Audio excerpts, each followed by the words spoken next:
ښه راغلاست داود، له بلنې څخه مو مننه. غواړو ستا په کیسه پوه شو. داود څوک دی؟ زه په جنوبي کوریا کې وزیږېدم او لوی شوم. زه فکر کوم ځانګړی کس نه یم، ځکه زه عادي ژوند لرم په کوریا کې. په پوهنتون کې مې موسیقي زده کړې او څو کاله مخکې زه اسلام ته راوګرځېدم او تر اوسه پاتې شوی یم. په کوم ځانګړي دلیل دې داود نوم انتخاب کړ؟ په واقعیت کې ما ډېر اختیارونه ترلاسه کړل په دې اړه. کله چې زه اسلام ته راوګرځېدم ما له ځینو کسانو څخه پوښتنه وکړه آیا زه مجبور یم خپل نوم عربي ته بدل کړم؟ نو هغوی راته وویل نه، ته اړتیا نه لرې خپل نوم بدل کړې. زما مور او پلار په ما ډیوډ نوم ایښی و چې کاتولیکي دی او ما یوازې تلفظ ته تغییر ورکړو له ډیوډه داود ته. ډیوډ او داود یو کس دي؟ هو. آیا پلان لرې په راتلونکي کې اسلامي هیواد ته ولاړ شي؟ هو. په څه دلیل؟ آیا د راحتۍ احساس په خپل هیواد کې نه کوې؟ زه راحت احساسوم، خو زه فکر کوم ډېر څه زده کړم. ځوان یم او فکر کوم تر اوسه ښه مسلمان نه یم، ځکه زه ډېرې غلطیانې لرم. حتی وروسته له مسلمان کېدو څخه فکر کوم په اسلامي ټولنه کې په دې اړه زده کړه وکړم له اسلامي پوهانو څخه. کوم هیواد به وي؟ ترکیه، مصر، سعودي؟ ما تر اوسه نه دی ټاکلی. زه یوازې دلته راغلی یم لومړی ترکیې ته او غواړم نورو هیوادونو ته ولاړ شم. شاید راتلونکي میاشت سعودي عربستان ته ولاړ شم او بیا اندونیزیا، مالیزیا او وروسته له سفره د نړۍ ګوټ ګوټ ته. او بیا به زه وکولی شم چې یو هیواد انتخاب کړم او وروسته تر هغه به زه بیرته خپل هیواد ته راستون شم، ځکه زه کولی شم خپله پوهه نورو ته ورسوم. مخکې له اسلامه دې په څه باور درلود؟ ما په خدای باور درلود، ځکه زه په کاتولیکي کورنۍ کې زیږېدلی وم. زما مور او پلار او ټوله کورنۍ کاتولیکي وو. ته کلیسا ته تلې؟ هو. کله چې زه ځوان وم زه له خپل مور او پلار سره کلیسا ته تلم، خو په حقیقت کې ما دومره باور نه درلود او په عادي ډول هر څوک تلل، نو ما هم غوښتل ولاړ شم. دوی ما ته ډالۍ راکوله او ما ته یې ډوډۍ راکوه. ما به خوند اخیستو له خپلې کورنۍ او ملګرو سره، خو ما په هغه وخت کې ډېر باور نه درلود او ښایي په دې خاطر چې ما د تفکر چانس نه درلود.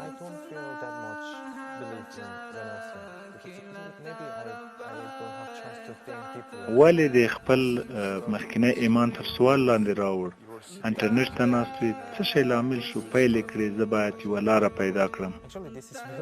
په حقیقت کې دا اوږده کیسه ده. ما درته وویل چې زه په پوهنتون کې موسیقي زده کړې کړي، نو ما غوښتل سندرغاړی شم. سندرغاړی؟ هو. او زه په جاز موسیقي پوهېدم او ډېر سندرغاړي ملګري مې لرل او ما چانس درلود چې نورو هیوادونو ته د کنسرت لپاره ولاړ شم او دا اندونیزیا وه چې زه هلته ولاړم. ته څه شی غږوې؟ زه پیانو غږوم او لږ ګیتار. د اندونیزیا په جاکارتا کې مې کنسرت درلود. دا ډېر په زړه پورې و، ځکه زه مخکې په اسلام هیڅ نه پوهېدم، ځکه په کوریا کې د اسلام په اړه هیڅ معلومات نشته او ډېر سخته ده چې په اسلام پوه شي. تا حتی د حضرت محمد صلی الله علیه وسلم یا اسلام په اړه حتی یو ټکی هم نه و اورېدلی؟ ما یوازې د تروریزم کلمه اورېدلې وه، ځکه کله چې زه ځوان وم او د اکتوبر 11مې پیښه وشوه او دا په کوریا کې ستر خبر و او زه خپله هم حیران وم او دوی غږېدل د اسلام په اړه. نو ما فکر کاوه اسلام ته کله یو خطرناک شي په حیث په هغه وخت کې کله چې زه ځوان وم. خو کله چې اندونیزیا ته راغلم ډېر نجونې مې ولیدې چې حجاب یې درلود او سړي چې ږیرې یې درلودې او لمونځونه به یې کول.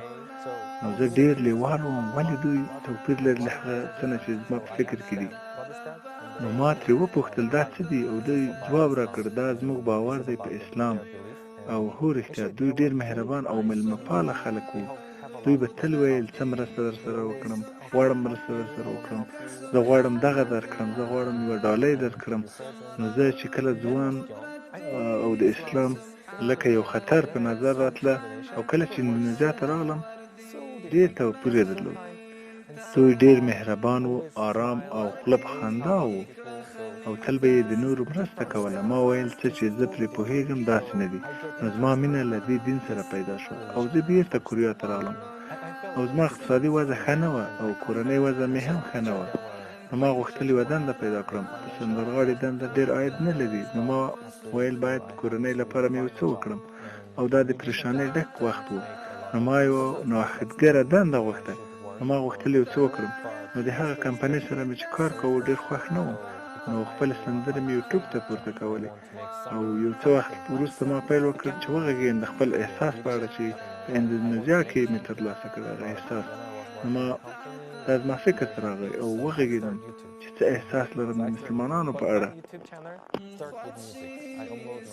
ځکه ډېر کوریایان فکر کوي چې اسلام خطرناک دی، خو ما احساساوه ډېر ښکلي شیان د اسلام په اړه، او په دې اړه مې خپلې خبرې او احساسات په یوټیوب کې شریک کړل چې د ډېرو خلکو دا خوښ شول، او ډېرو لارښوونه وکړه د اسلام په اړه. لکه که ته غواړې د اسلام په اړه پوه شې، نو رانه پوښتنه کولی شې، یا د امام څخه ته کوی شې، یا ته کوی شې چې جومات پیدا کړې په کوریا کې او د لمانځه روژې په اړه پوښتنې وکړې او عملي یې ترسره کړې. زه نه پوهېږم، خو غوښتل مې په طبیعي ډول اسلام ته راشم. ما په جومات کې لمونځ وکړ او د روژو میاشتې روژه مې ونیوه. په دې توګه زما باور قوي شو، ځکه کله چې ما له نورو مسلمانانو سره لمونځ کوو، نو ما به د خوښۍ احساس وکړ، لکه څوک چې زما مرسته کوي، یا لکه څوک چې ما ویني، او یا دا چې یو څوک ما ته هیله رابخي. نو دا ډېر ښکلی احساس و.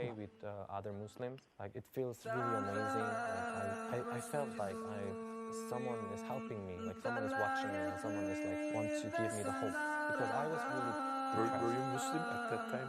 ته په هغه وخت کې مسلمان وې؟ نه، زه لا تر هغه وخته مسلمان نه وم. ما کاتولیکي عقیده وه، خو باور مې دومره نه پرې درلود. تا یوازې پراکتیس کوو او ایمان دې نه و راوړی په اسلام؟ هو، ما لا ایمان نه و راوړی، خو یوازې پراکتیس مې کړ، لکه مدیتیشن. هو، په هغه وخت کې ما غوښتل زده کړه وکړم د ادیانو په اړه، او ما درته وویل چې هغه وخت زه تر فشار لاندې وم، او کوریایي ټولنه ډېره سیاليګره ده. آیا د سویډ لوبه ګورې؟ هو، دا بیخي کوریایي ټولنې ته ورته ده. هلته یو ګټونکی دی، که ته یې ونه ګټې، هر یو بایلونکی دی. ما خپله وویل چې زما ژوند ولې دې ته ورته دی. نو وروسته ما د اسلام لارښوونې عملي کړې، نو بیل ډول احساس مې کوو لکه چې ورک شی مې پیدا کړی وي، یا لکه زه چې ورک شوی وم.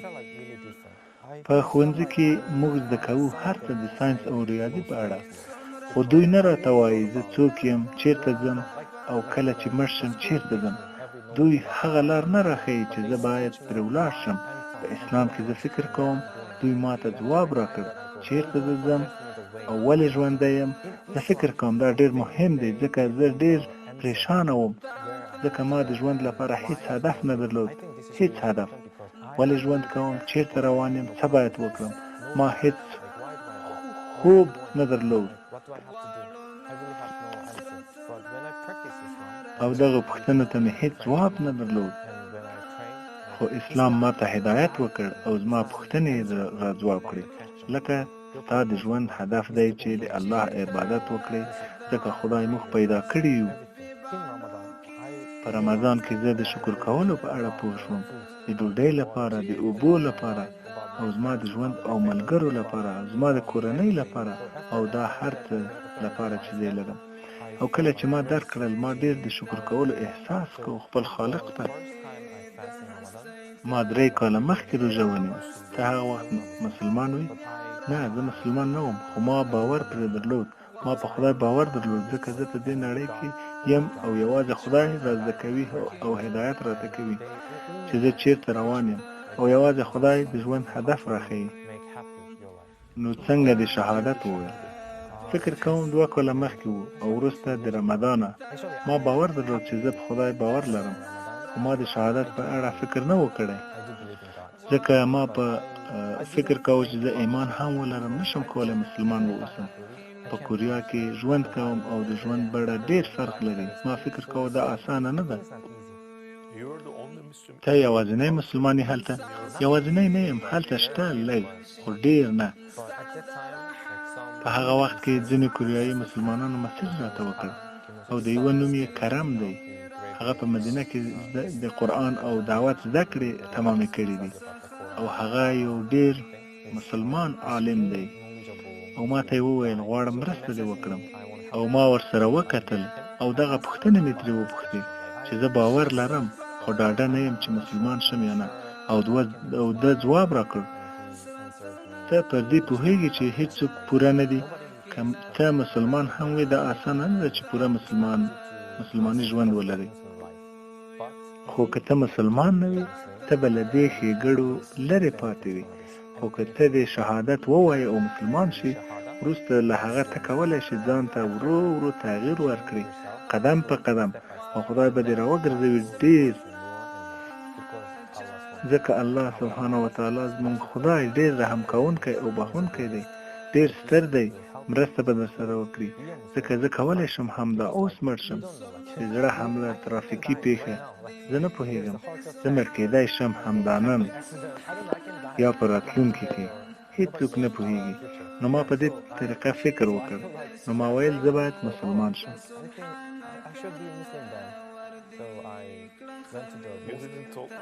خپل مور او پلار ته دې نه وویلې؟ نه، زه جومات ته ولاړم په تایوان کې او هلته مې شهادت وویل.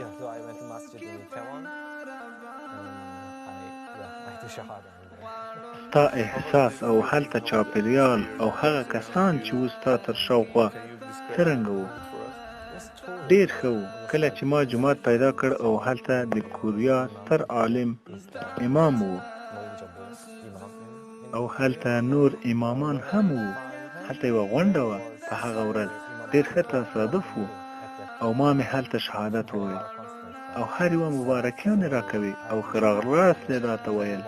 ته خو پوهېږې ما احساسوه که ټولې تېرې ګناوې مې له منځه تللي دي او ته داسې یې لکه نوی کس نوی زېږېدلی. نو ما وویل دا ډېر حیرانوونکي دي، زه نشم کولی خپل د هغه وخت احساسات وښیم. د کورنۍ غبرګون دې څه و کله چې پوه شول چې تاسې اسلام ته راګرځېدلي یاست؟ په حقیقت کې ما فلم ترې اخیستی، ځکه زه یوټیوب کاروم او زه نشم کولی پټې کړم او زما کورنۍ هم یوټیوب ګوري. کله مې چې خپلې مور ته وویل هغه ډېره حیرانه وه، تر دې چې راته یې وویل ته غواړې یو تروریست واوسې؟ ځکه هغه تصویر چې غربي رسنۍ وړاندې کوي هغه تل منفي شیان د اسلام په اړه وایي. نو زما مور په رښتیا هم غمجنه وه او ما ډېر زحمت وایست تر څو هغې ته یې بیان کړم چې اسلام خطرناک نه دی او دا زما باور دی او خپله کورنۍ لا هم راباندې ګرانه ده، هېڅ شي تغییر نه دی کړی. هغه غمجنه وه او زما یوټیوب یې کتلو، هلته یې ښه او مهربان مسلمانان ولیدل، هغوی چې مرسته یې راسره کړې وه او اسلام یې ماته راښودلی و او هغې پیل وکړ چې پوهه شي او زما د ویډیوګانو په کتلو سره هغه اوس ډېر معلومات د اسلام په اړه لري. تر اوسه یې اسلام نه دی منلی، خو انشاءالله ورونه به د هغې لپاره دعا وکړي، خو هغه پوهېږي، درناوی کوي او زما ملاتړ هم. ستا د کورنۍ نور غړي څنګه؟ په لومړی کې دوی حیران وو. زما یو عامه تر اوسه راته مسیج کوي کړی شي خپل دین ته تغییر ورکړي، خو دوی یو ډول زما ملاتړ هم کوي، ستونزه نشته. آیا ستا په خاطر ستا د کورنۍ او نږدو خپلوانو څخه کوم چا اسلام منلی دی؟ زما سبسکرایبران ځینې وخت مسیج راته کوي لکه موږ ستا ویډیو ولیده او زه غواړم د اسلام په اړه پوه شم او غواړم مسلمان شم، څنګه کولی شم داسې وکړم؟ زه ورسره مسیج کوم لکه زه به معلومات درکړم، ویبسایټ یا د امام شمیره او چیرته جومات شته په کوریا کې. ځینې زما کوریایي ملګري مسلمانان شوي دي الحمدلله او زه د دې لپاره خوښ یم. هغه درې ستر ګواښونه څه دي چې ته وروسته له اسلامه ورسره مخ شوې؟ په لومړیو کې چې زه اسلام ته راغلم ځینو زما ملګرو زه پرېښودم ځکه دوی نه پوهېدل او یو ځل مې ماشومان د وړکتون څخه رد شول. زه فکر کوم په کوریا کې نورو ادیانو ته خلاص ذهن وجود نه لري، زه فکر کوم ښه مسلمان نه یم. ځینې وخت خلک زما په اړه قضاوت کوي لکه ته مسلمان یې ولې دې دا وکړل ولې هغه کوي دا حرام دی او دا حرام دی خو زه پوهیږم چې زه پوره نه یم او غلطي کوم. زه فکر کوم باید ډېر کوشش وکړم د توبې او دا چې وګرځم الله ته نږدې او ډېر زده کړم. زه فکر کوم دا اوږد سفر دی او زه فکر کوم که په دې طریقې سره ادامه ورکړم الله به مې مرسته وکړي.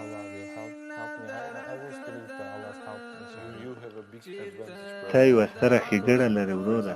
ځکه د مثال په توګه زما د ځوانۍ په وخت کې کله چې زه 15 کلن وم ما ښایي ډېرې ګناوې کړې وي تر دې عمره، خو ستا ازموینه 3 کاله وړاندې پیل شوه.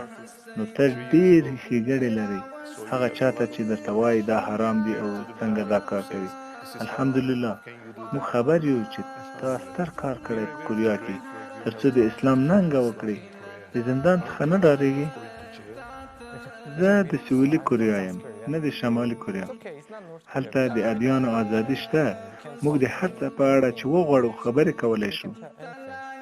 ما همداسې د ډېرو شیانو دفاع کړې تر څو د اسلام دفاع وکړم. لکه څه موده مخکې د کوریا په یوه ښار پیګو کې یو جومات جوړېدو خو د هغه ځای اوسېدونکو یې مخنیوی کوو او کار یې درېدلی و.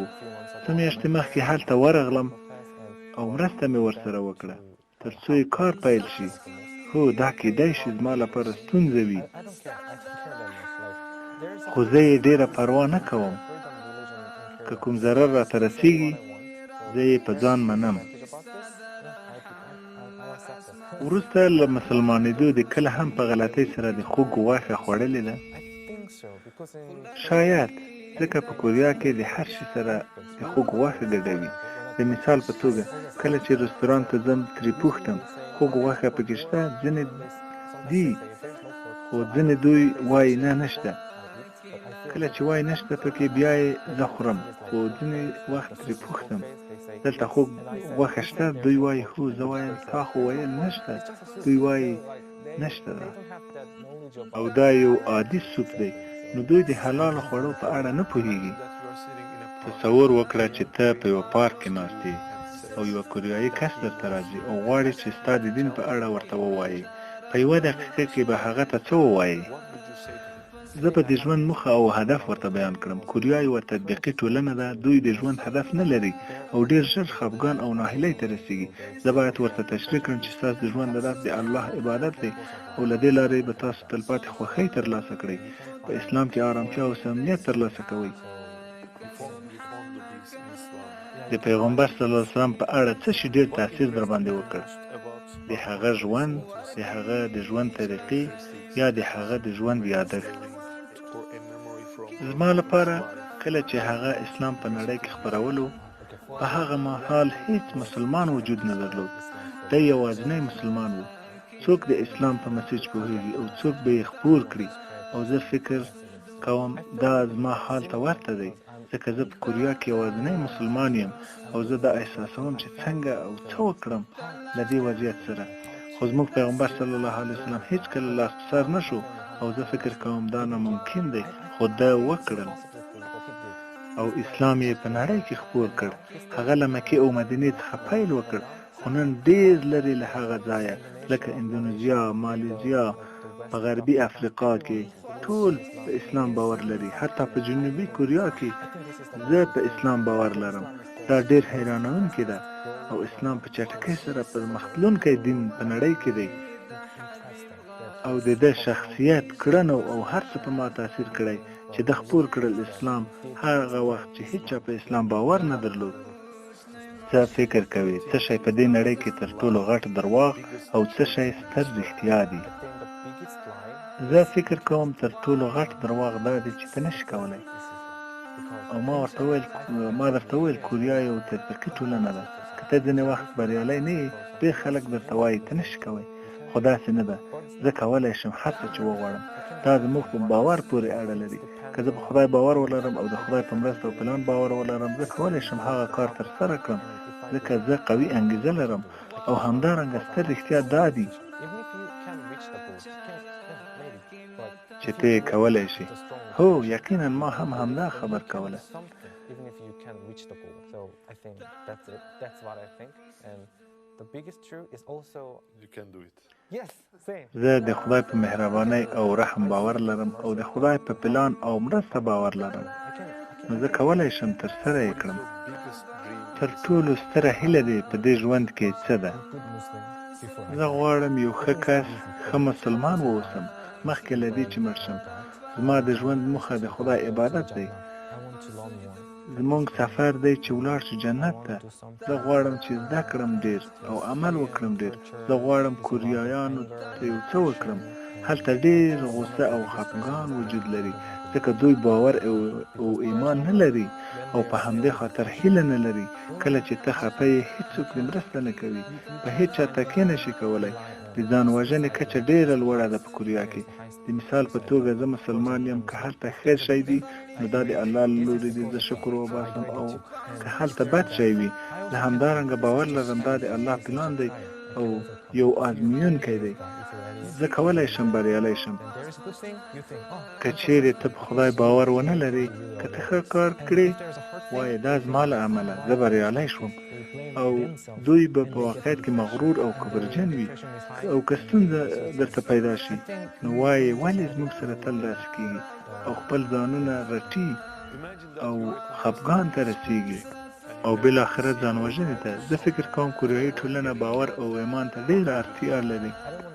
تصور وکړه ته یو لوبغاړی یې په سکویډ گیم کې د ځان وژلو د ژغورل کېدو لپاره به څه درواغ وایي؟